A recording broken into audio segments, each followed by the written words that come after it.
está acostumbrado a leer una obra de tipo tradicional, donde se muestran problemáticas cercanas, pero ¡chum! Después de un poco, el elemento sobrenatural que le cambia el switch, que le da un enganche y lo invita a seguir leyendo. Y dice, oiga, ¿por qué el rector de este colegio, cierto, tiene elementos biónicos, elementos tecnológicos? ¿O por qué a su vez esta fuerza sobrenatural ataca a esta familia? ¿O qué son esos elementos extraños que están en el camino?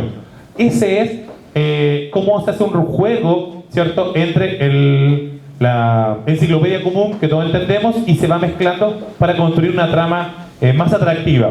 Eso era lo que primero me parecía muy importante destacar en ambas obras, siendo obviamente conscientes de que ese elemento se va manifestando de manera paulatina. También tenemos que usa elementos que son comunes. Un colegio, todos entendemos lo que es un colegio, y eso ya es cercano al joven.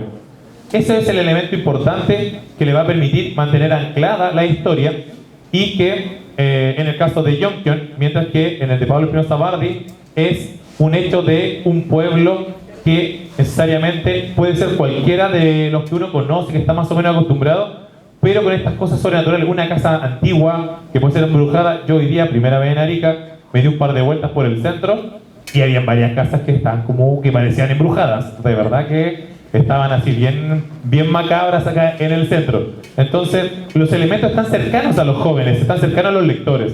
Y en ese sentido es donde la obra gana, y gana fuerza, y gana un posible lector.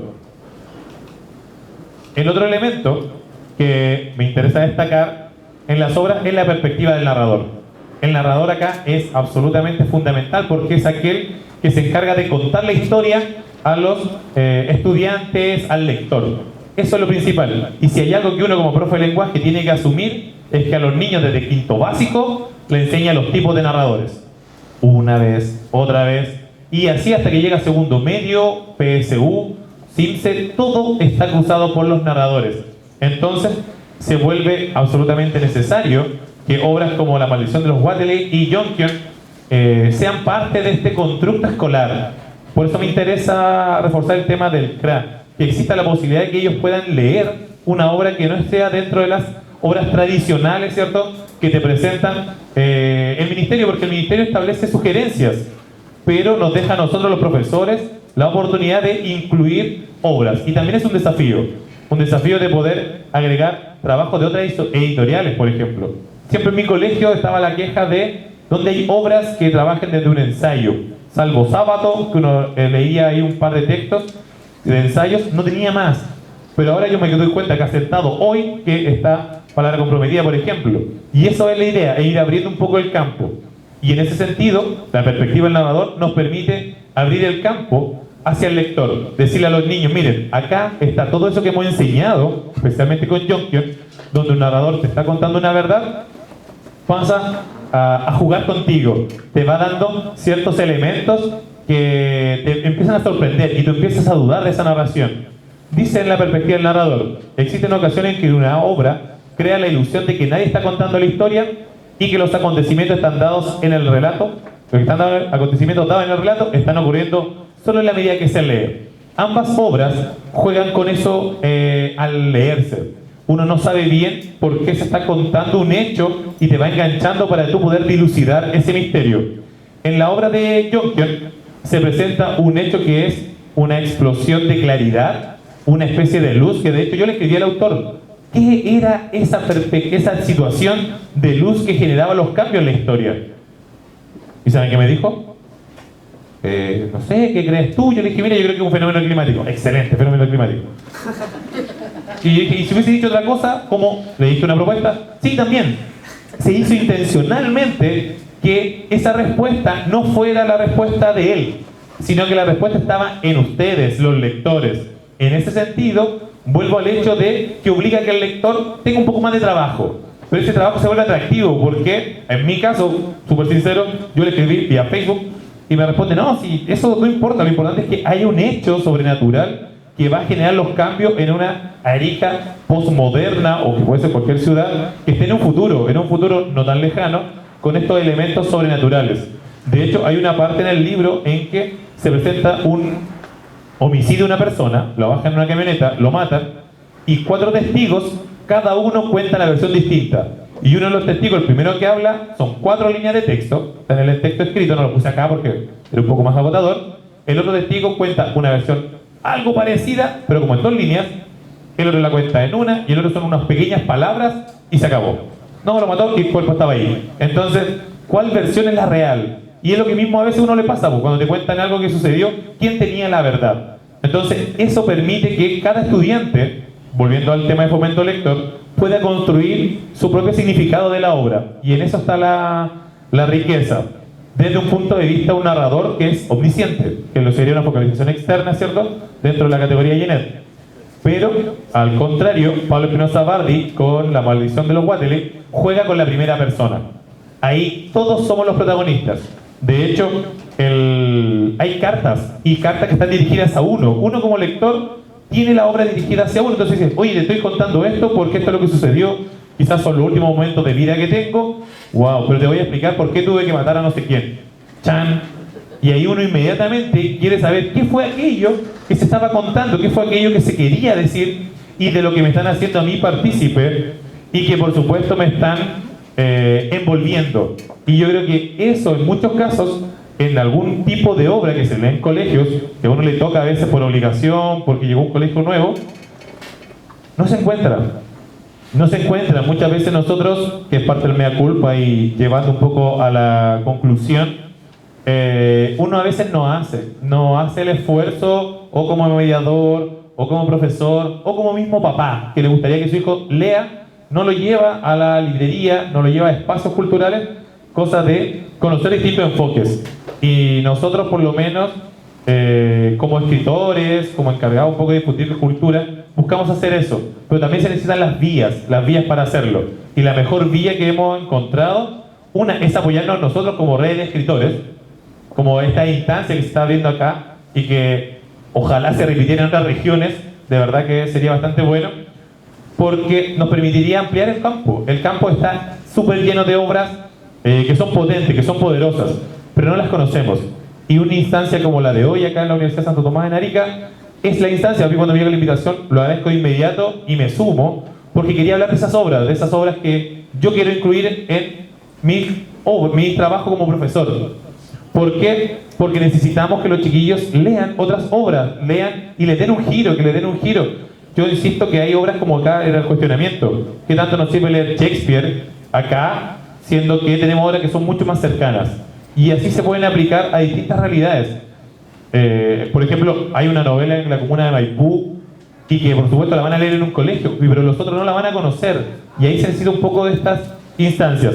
Volviendo al trabajo de los dos autores, la riqueza está que estos elementos, que son la autentificación, cómo se valida el elemento ficcional, ¿cierto?, en el autor, y eso mismo nos llega a nosotros como lectores, permite que la trama que se construye sea atractiva, que es como el elemento central, donde dice, la autentificación del mundo ficcional y la perspectiva del narrador articulan la perspectiva de la trama, la cual se encuentra guiada por un principio de selección orientada, es decir, es la trama la que determina los acontecimientos de tu relato.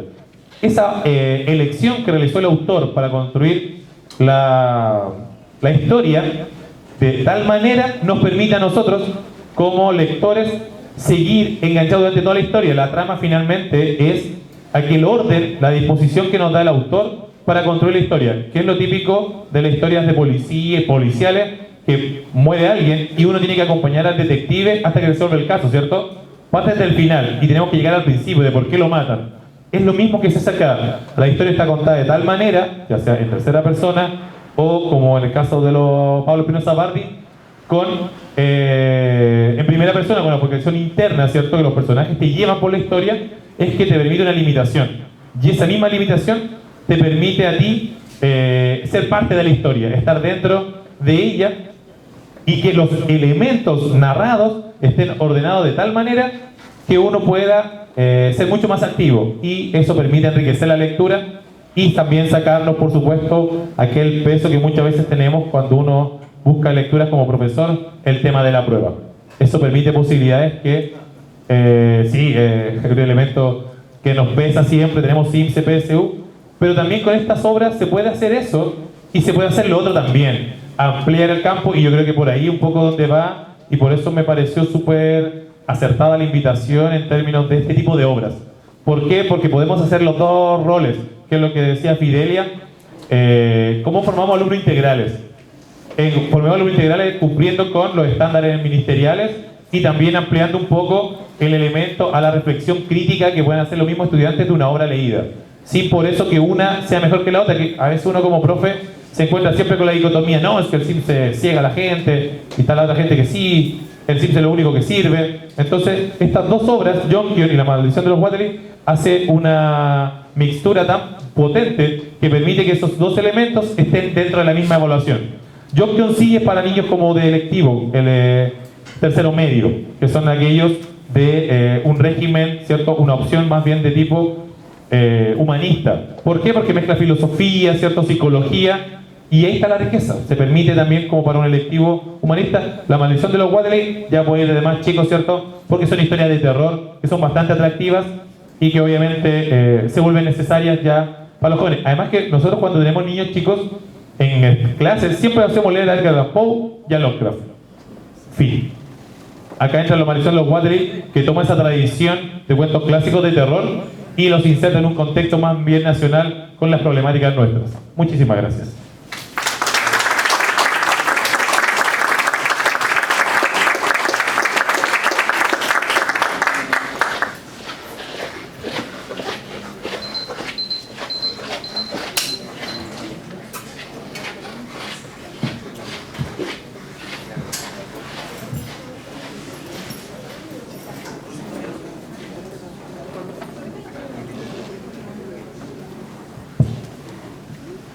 Muy buenas tardes.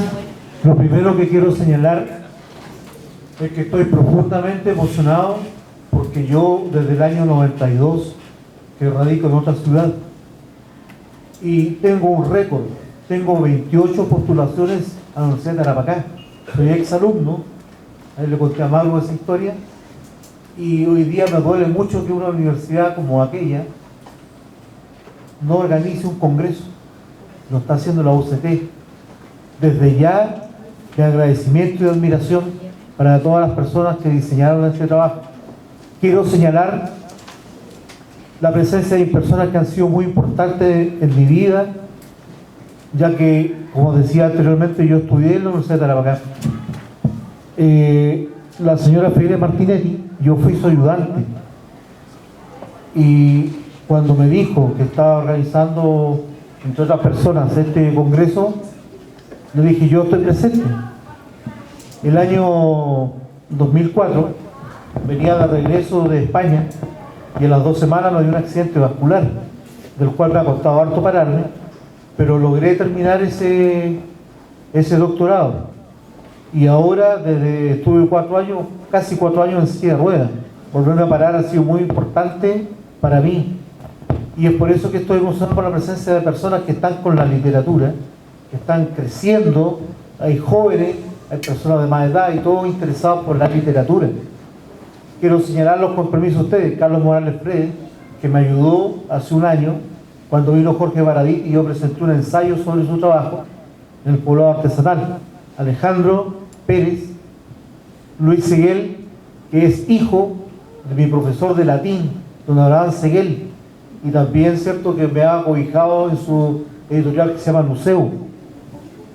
El señor de acá, Juan Jacobo Tancare, me invitó a participar en la edición de su libro que se llama Muralla de piel y silencio, uno de los libros más emotivos que he leído, y si algo me jacto es que he leído bastante.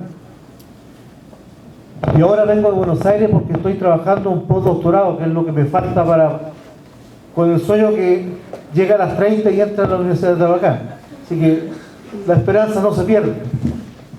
Don Luis Araya Novoa, con quien también he podido compartir, una persona que respeto mucho. Entonces, quiero agradecer la presencia de ustedes fundamentalmente, porque los profesores nos debemos a ustedes. Connie Tapia, que está atrás también, una bella persona, Maru Delgado.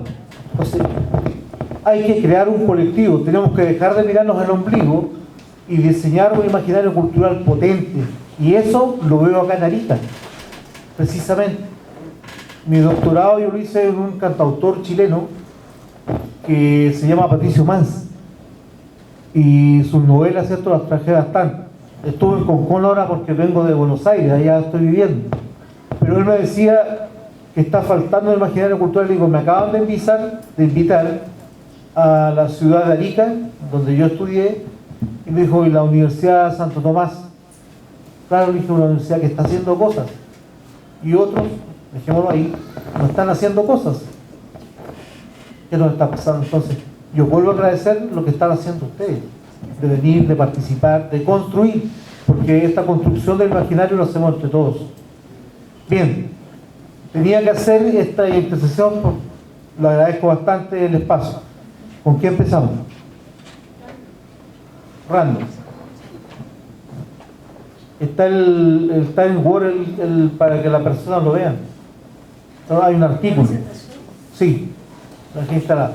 Bueno, Random de Daniel Rojas Pachas es uno de los escritores de nuestra ciudad y de nuestra región más potente.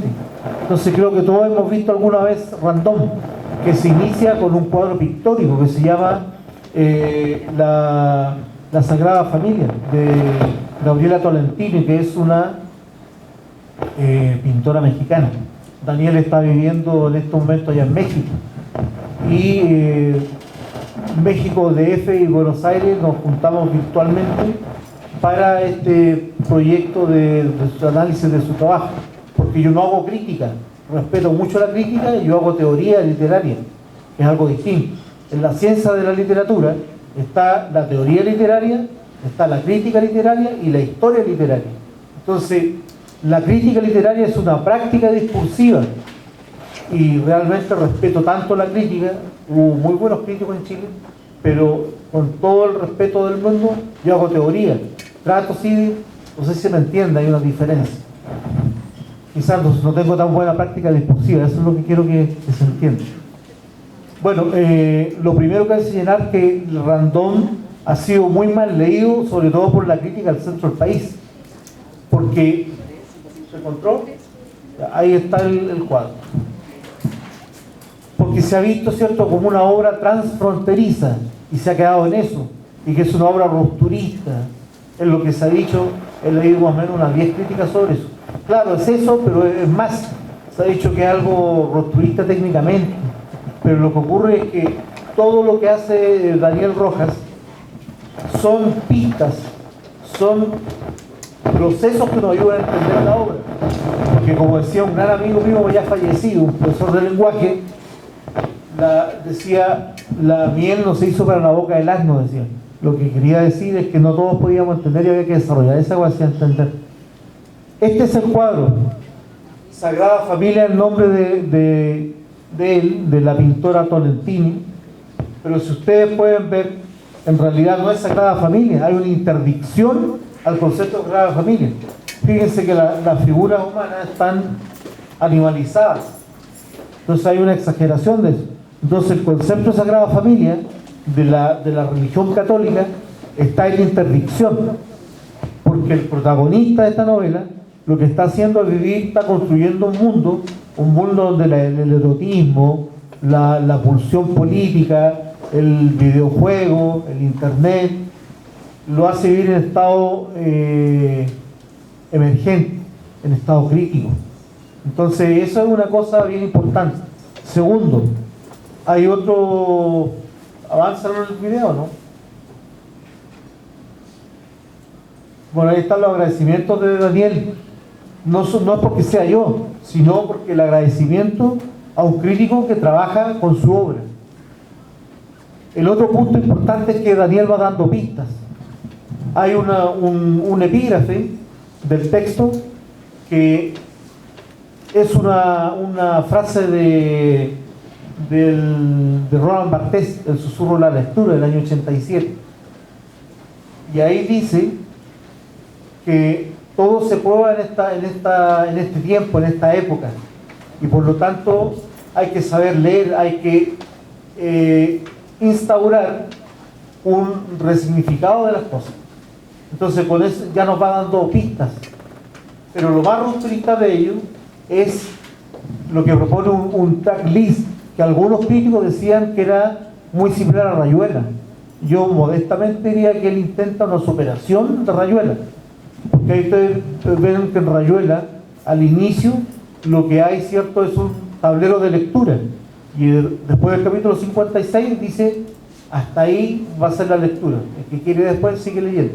Pero lo que hace Daniel Rojas, primero como un set de obras musicales que requiere para el lector de una época no igual, no homogénea, distinta, cierto proceso de aprendizaje. Y es lo que me pasó a mí. No sé si avanzamos para ver el tracklist. Bueno, ahí están las pruebas de que fue muy bien leído el texto. Ahí está el cuadro, ya lo expliqué el cuadro. Si avanzamos. La segunda pista es el nombre de random, que significa aleatorio, que es muy propio de esta época. Entonces random, lo que quería hacer Rojas Pacha, era claro, una ruptura formal, pero una ruptura formal para llegar al fondo, al contenido, y nunca se salió de ahí. Entonces por eso digo que necesitaba ser bien leído. En tercer lugar, seguimos avanzando, está lo que yo les decía del fragmento de Roland Barthes. Entonces si alguien leyó la novela bien, en realidad siempre fue dando pistas, que era un aspecto rupturista formal, pero para ir al fondo, y no al revés. Las palabras se transportan, los sistemas se comunican, se prueba la modernidad. Pero al final dice, conserva con su sistema de signos un cordón que no ha sido cortado y que permanece tenaz y flotante. Es decir, eso, es decir, lean esta novela, pero como yo lo estoy planteando. ¿Seguimos? Bueno, ahí está el tracklist. Todos esos números obedecen, ¿cierto? Me tuve que investigarlo porque yo no soy de esa época. Los autores, los intérpretes y la atribución a determinados géneros literarios, géneros musicales. Indie rock, folk rock, hard rock, power rock, post-hardcore, chino. Y después tuve que hacer otro detalle para poder entender la obra. Seguimos avanzando.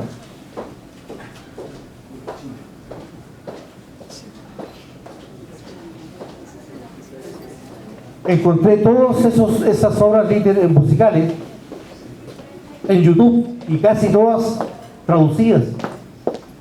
Entonces eso era lo que estaba hablando el propio narrador de lo que le pasaba a él, y eso amplificó mucho la concepción de la obra. Esto me demoró como 3 meses para entender cuál era el planteamiento de Daniel. Creo que lo conversé yo con Luis Seguel, lo que me costaba entender la obra. Todo eso estaba subtitulado. Toda esa pega hubo que hacerla para poder comprender de qué estaba hablando. Seguimos.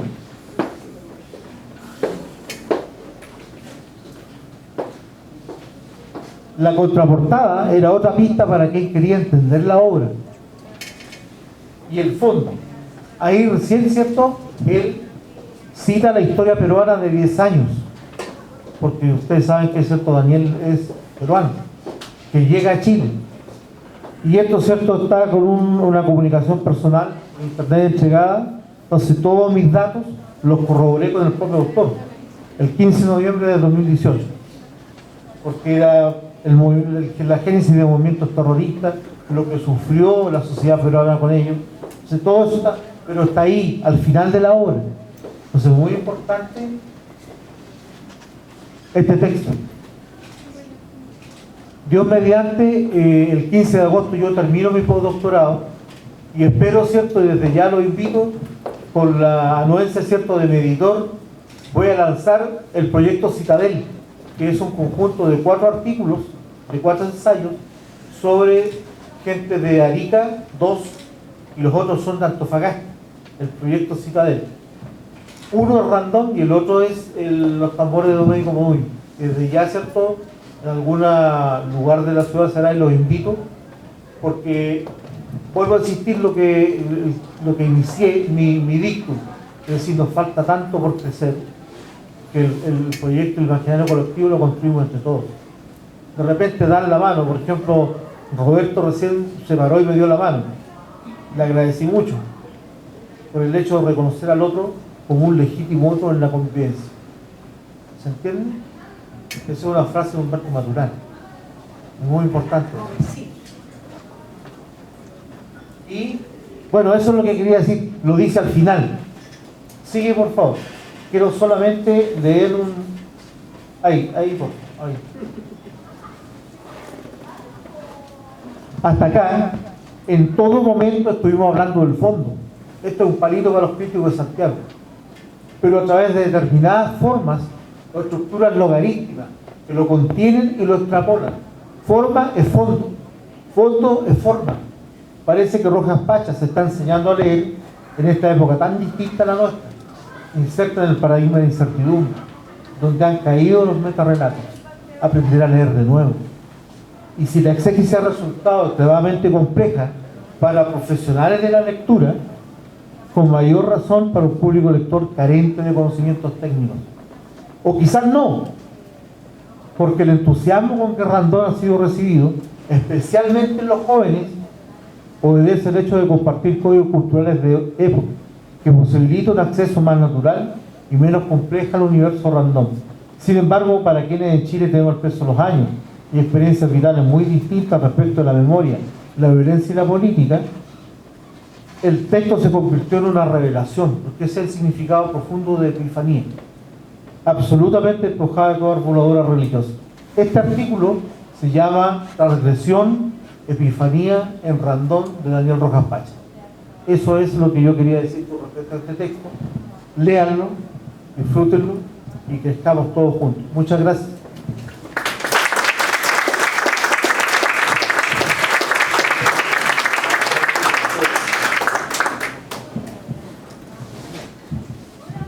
Sí. Ahora vendría el segundo texto, la segunda novela, que es Los tambores de Domenico Moduy. Yo el año 2015-2016 recibí una invitación de un amigo de universidad, cuando estudiamos juntos en la UTA, y que me invitó. Estaba haciendo yo una novela sobre los polimetales, porque tengo un familiar directo comprometido con esa historia. Me emocionó mucho. Y este amigo me dijo, pero mira, hay un escritor de la ciudad que hizo Los tambores de Domenico Moduy. Y yo fui, creo que Alejandro, estuviste también en el colegio de Iván. Y, cierto, lo primero, ahí está Luis Siguel, y él me dijo, pero si yo sé de ti. ¿Y por qué? Porque su profesor, fue mi profesor, su padre. Y él me enseñó una frase que no debemos olvidar ninguno. Decía, don Abraham Siguel Obreque, Áquila moscas non captan. Significa el águila no caza moscas. Quería decir que un hombre valioso no se debe preocupar de pequeñeces. Lamento, cierto, que no sé cuándo se fue, pero don Abraham no finalizó en la UTA, porque formó a muchas generaciones, entre ellas mi persona. Porque yo todos los años de profesor de lenguaje usufructé del conocimiento de don Abraham, porque da un conocimiento bastante profundo del saber latino. Y ahí, cierto, conocí esta obra. Ahí compartí con cada vez que leo esta obra y la examino nuevamente me emociono. Bueno, démosle. Los tambores, ahí está un agradecimiento. Esto va en el texto. Es escueto, pero se agradece mucho, queridos. Los tambores de Domenico Moduy, de Luis Siguel Borfal. Encuentro tres cosas acá. Primero, autarquía, antropofonía y memoria. Autarquía significa que el escritor es autosuficiente, en el buen sentido, con sus propios materiales. Y no molesta el de acá ni el de acá, sino que él cree en lo suyo y desarrolla, cierto, toda una ética, porque eso es Los tambores de Domenico Moduy. Déjelo. Bueno, la historia la saben todos. En algún momento, cierto, gente de condición humilde se les asignó un terreno para construir una casa, pero lamentablemente esa población estaba afectada por polimetales pesados y mucha gente tuvo una secuela de ese problema.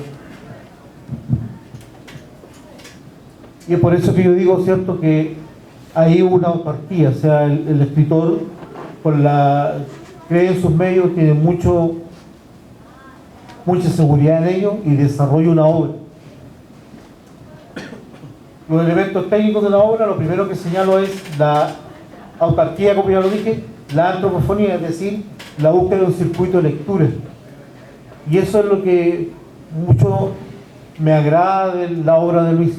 De hecho, que continuamente va a colegios y desarrolla el circuito de cultura, sensibiliza a los niños respecto a lo que está pasando ahí, como una especie de téngase presente, porque esa obra debe ser discutida por los niños para que tomen conciencia, porque ellos son el futuro de lo que está pasando ahí.